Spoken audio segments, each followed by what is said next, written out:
The manual transmission is not going anywhere. For as long as I have had an interest in cars, there has been speculation that the manual transmission is on its way out. And that speculation is for good reason. It seems like year over year, there are just less options for manual transmission cars. And there are a lot of underlying factors driving this, from the rise of dual clutch transmissions and CVTs, as well as a focus on lap times. But the primary factor is just that automakers are focused on making money. And if there is an expensive feature with a low take rate that they think they can cut without too much pushback, they are certain to do so. But on the reverse side of that same coin, it's also the reason why the manual transmission will be around as long as the internal combustion engine.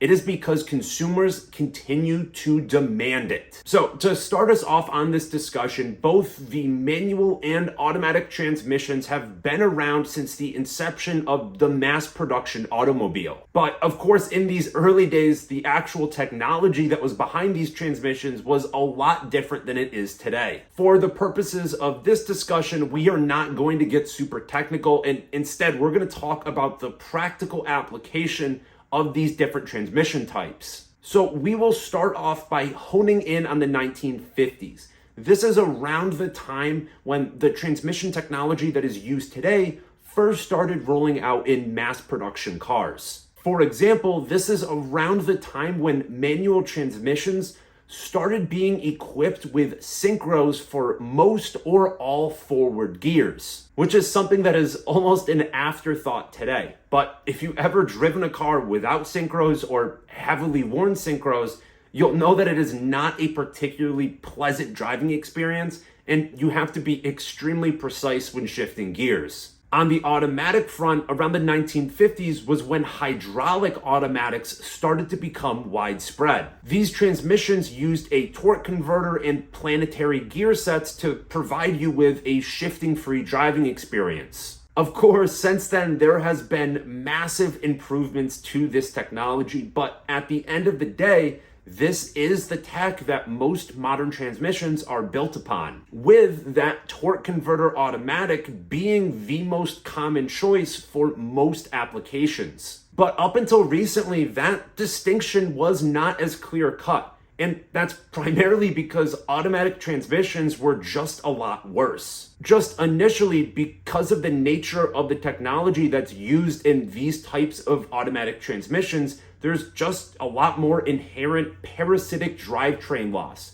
Or in other words, there's just a lot less power that actually makes it from the engine to the wheels. What this ended up resulting in was worse performance and worse fuel economy, while being more expensive to produce, more mechanically complex, and of course, offering no real control over gear selection. And because of this, for decades, there were two primary segments that were dominated by the manual transmission. The first being the economy car segment, because the manual was cheaper to produce, cheaper to maintain, got better fuel economy. It was kind of the clear choice for budget-focused cars. And the other segment being sports cars, where the manual offered more control over gear selection and also offered better performance. Now, to hone in on the performance car segment, from around the 1950s to the 1990s, there were plenty of sports cars that were offered with both a manual and a torque converter automatic. Like, for example, the Corvette, the Mustang, or even some more Grand Touring-focused Ferrari models. But without question, for any car that had a really serious focus on performance,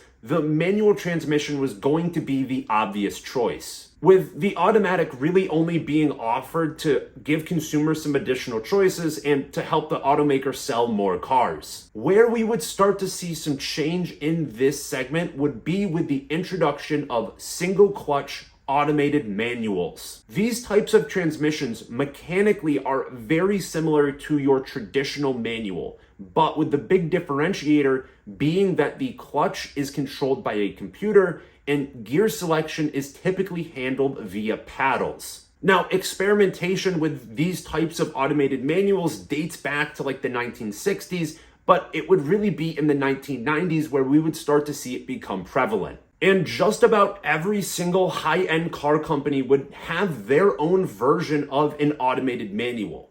From Ferrari with their F1 transmission, Lamborghini with E-gear, BMW with SMG, or Aston Martin with Sport Shift. The advantage to this type of transmission is that when they worked well, they could shift faster than a human possibly could, and they offered the same level of control over gear selection as a conventional manual. But of course, they also had some big drawbacks too, with maybe the most common complaint being that they were just clunky because of the automated control over the clutch.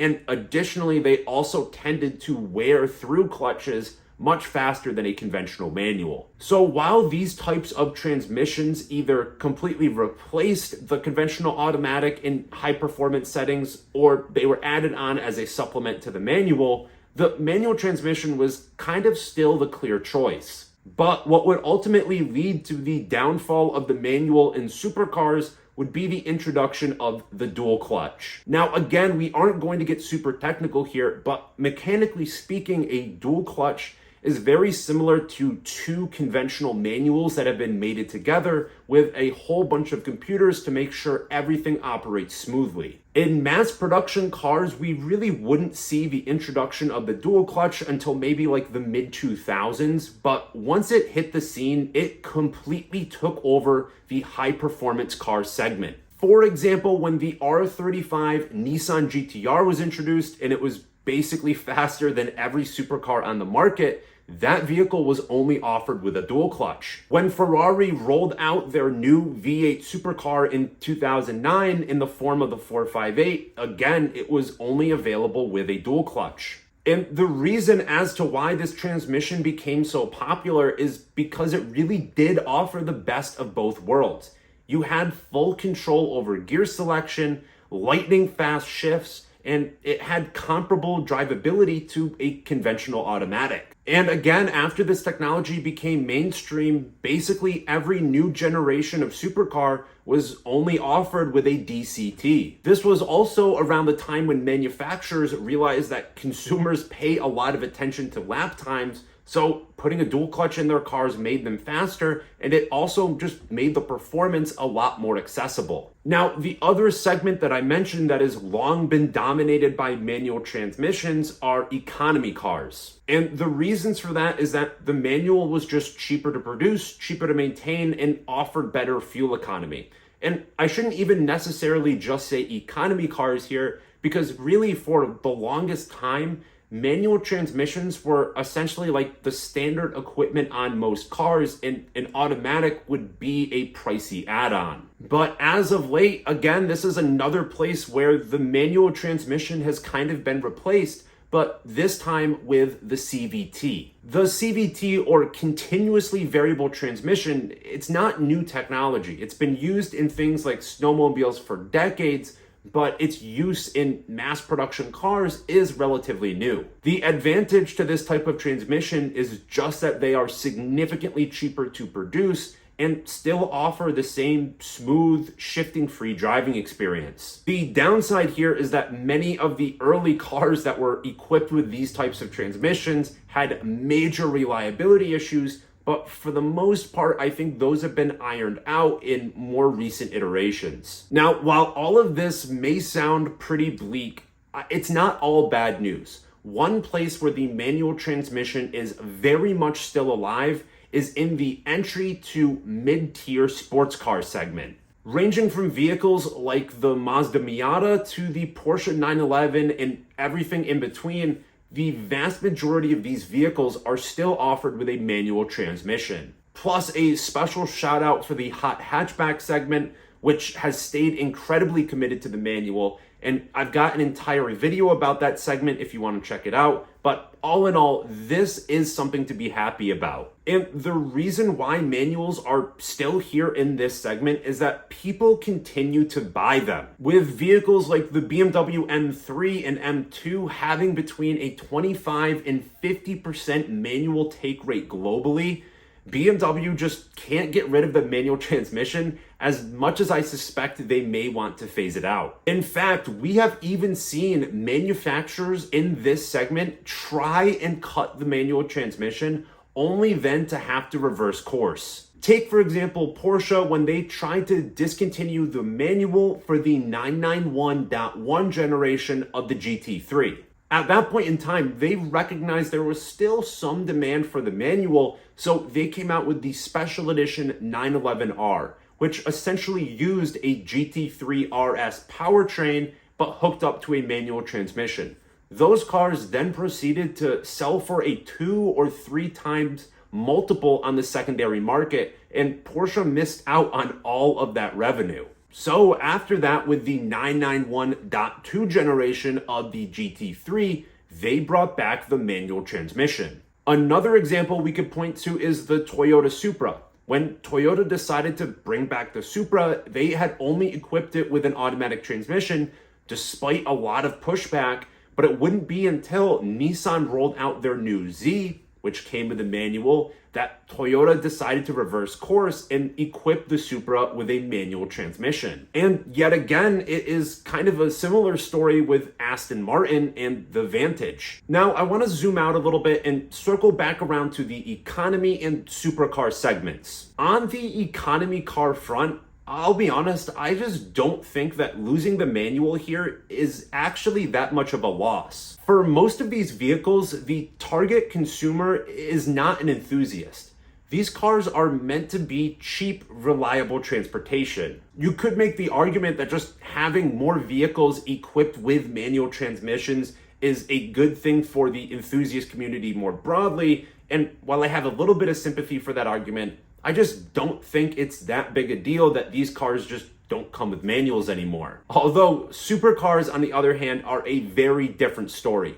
I do truly think it is a shame that the manual has basically gone extinct in this segment. But there are maybe 2 tiny little glimmers that I think give us hope that the manual transmission is not totally lost. The first is the kind of cottage industry that has popped up converting some of these supercars that were equipped with automated manual transmissions to conventional manuals.